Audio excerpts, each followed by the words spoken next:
Le député de Berthier-Maskinongé. Le retard dans le transport des grains représente un problème majeur pour les agriculteurs. Cette crise dure depuis des mois, mais aucune loi a été adoptée. Les consignes que la ministre a présentées sont si timides que même si les compagnies ferroviaires les respectaient, il n'aura pas fini d'acheminer la récolte de cette année avant l'arrivée de la prochaine récolte. Quel échec, Monsieur le Président! Est-ce que les conservateurs envisagent des compensations pour les agriculteurs qui ont perdu des revenus au cours de cette crise? Le ministre de l'Agriculture. Well, contrary to that diatribe, Mr. Speaker, our government has taken concrete action. We brought in an order in council which has doubled the capacity of the two railways in the first couple of weeks that came into play. We continue to monitor the situation, Mr. Speaker.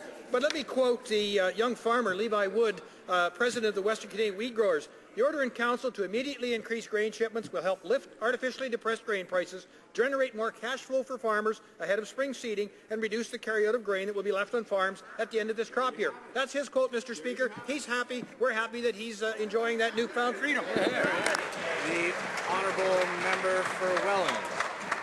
Well, Mr. Speaker, the newfound freedom is Davidson's price in Saskatchewan is $4.39. The Port of Vancouver's price is $11.69.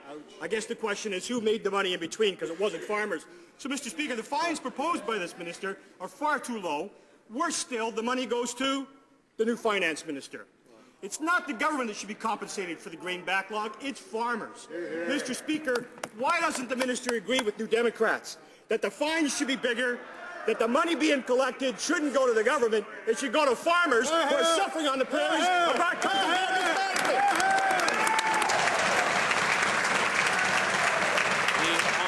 Minister of Agriculture. Mr. Speaker, the NDP should stop using the NFU for their research group. They're always 6 months behind and out of touch with the real farmers out there, Mr. Speaker. We continue to work with a number of different groups out there, including the railways, the shippers themselves, and of course farmers who ultimately end up paying all the bills for anything that goes wrong in that supply chain.